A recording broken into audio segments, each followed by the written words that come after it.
What if your browser didn't just show you the web, but actually understood it for you? Well, that's pretty much the core idea behind ChatGPT Atlas, a brand new tool from OpenAI that wants to completely change your browser from a simple window into an active, intelligent partner. Whenever there's a huge leap in technology, it gives us this rare chance to step back and question the tools we use every single day. And that's exactly what OpenAI is doing. They're looking at maybe the most fundamental tool we have, the web browser, and they're asking a really important question. Is your browser actually holding you back? Really think about it. How many times a day are you doing that little dance of copying something from one tab, flipping over to another one, and pasting it in, just to give an AI the context it needs to help you out? That constant back and forth, that friction, that's exactly what Atlas is built to get rid of. And this quote from an early tester just hits the nail on the head, right? It perfectly captures that tedious, clunky process. Whether you're a student trying to do research or you're shopping online, it's always this awkward shuffle between your content and your tools. And it's that specific, frustrating experience that OpenAI is going after. Okay, so we've laid out the problem, this kind of disconnected way we all use the web. So let's meet OpenAI's proposed solution, ChatGPT Atlas. At its heart, the whole concept is actually pretty simple. Instead of ChatGPT being a separate website you have to go to, it's woven right into the fabric of the browser itself. It's less of a tool you use and way more of a co-pilot that's just with you, everywhere you go online. So how does this actually make your browser smarter? Well, the first major upgrade isn't about what you actively ask it to do, but what the browser can passively understand while you're just doing your thing. This all happens through a feature they're calling browser memories. Basically, as you browse, Atlas remembers key details and the context of the sites you visit. But don't think of it like a boring history list. It's more like a dynamic, short-term memory that ChatGPT can tap into to give you way smarter and more relevant help. And this comparison just makes it crystal clear. On the left, you've got the old way. You're browsing job sites, manually copying all the links, hopping over to ChatGPT, pasting them in. It's a whole process. Now look at the right. With Atlas, you just browse, and then you ask, hey, summarize the trends from those jobs I looked at. The browser already has the context. It knows what you're talking about. That is a huge leap in how we get things done.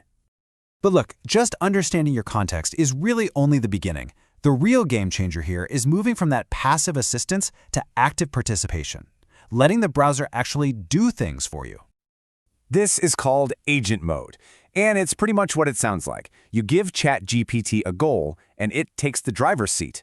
It'll start opening tabs, clicking links, even filling out forms for you, all to complete a complex task, like, say, planning an entire dinner party.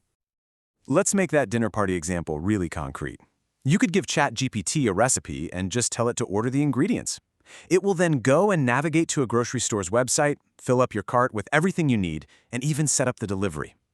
This completely transforms the browser from a passive window into an active partner. Now, I know what you're probably thinking.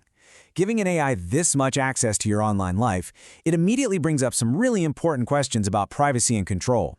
So let's take a look at the safeguards OpenAI has put in place.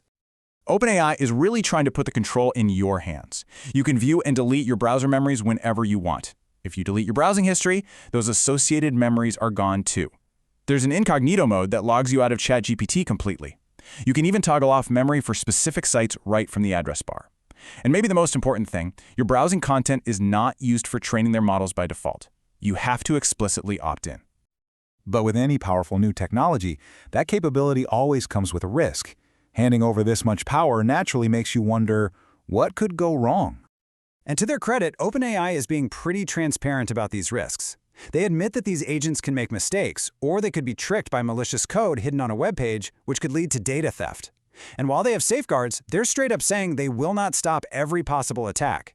This is very much an early technology, and it means we have to proceed with a bit of caution. So how can you actually get your hands on this? Well, the rollout is starting on macOS, where it's available right now for all users, free, Plus, Pro, and Go. It's also in beta for some business and education accounts. If you're on Windows, iOS, or Android, you're going to have to wait a little bit longer. Those versions are just listed as coming soon. So let's zoom out for a minute, because this new browser isn't just another product release, it's a statement. It's a statement about the future of how we're all going to interact with our computers. This is all part of a much bigger vision for what OpenAI is calling agentic systems. The end goal is to build technology that can handle all the digital busy work for us, all the tedious, routine tasks, freeing up our mental energy for creativity, strategy, and, the stuff that really matters. And that leaves us with one last big thought. For decades, we have worked for the web. We've had to learn its rules, navigate its complexities. ChatGPT Atlas is giving us an early peek at a future where that entire relationship is flipped upside down. But the real question is, as we hand over more and more control, are we really ready for a web that actively works on our behalf?